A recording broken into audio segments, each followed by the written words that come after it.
And going back to the story that we were tracking for you just a short while back, the latest that's coming in from Sri Lanka, Gotabaya Rajapaksa has won the Sri Lankan presidential election. According to the Election Commission, he has won a sizable 52% of the mandate. He becomes the 7th president. He earlier met with his supporters after emerging victorious and has promised that this is the beginning of a new journey.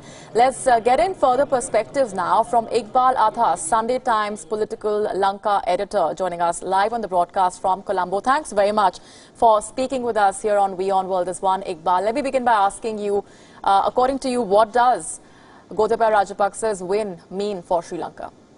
Well, number one, it's a remarkable victory because he has had a margin of over 1.3 million votes from his nearest rival, Sajith Premadasa.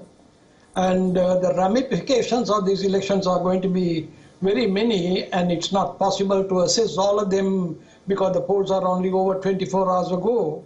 But one significant feature is that Mr. Premadasa, who contested Mr. Gotabaya Rajapaksa, has substantially received votes from the north and the east, which means that he has only received the backing of the minority communities, that's the Tamils as well as the Muslims. And on the other hand, Mr. Rajapaksa very largely has received the votes of a larger slice of the Sinhala population. So to that extent, we see a polarization, and that's going to be a bigger task for him, particularly in respect of reconciliation.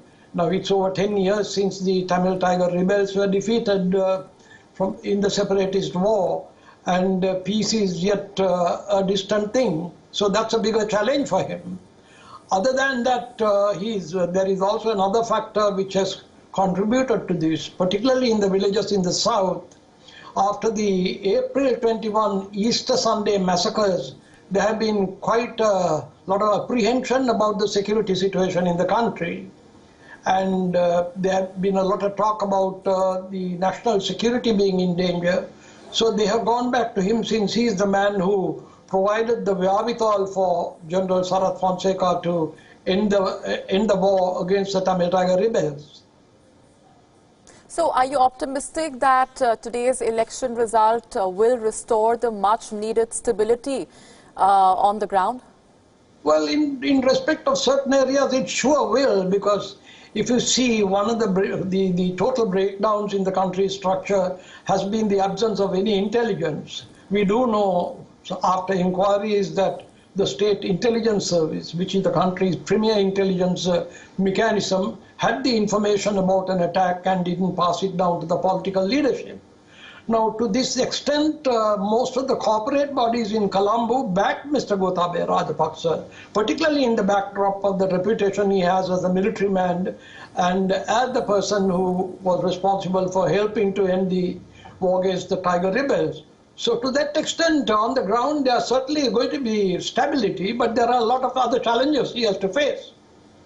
Right, and as you mentioned, one of them would be to try and reassure the people on the ground and those who have been raising concerns over ethnic or religious lines and tensions along those lines.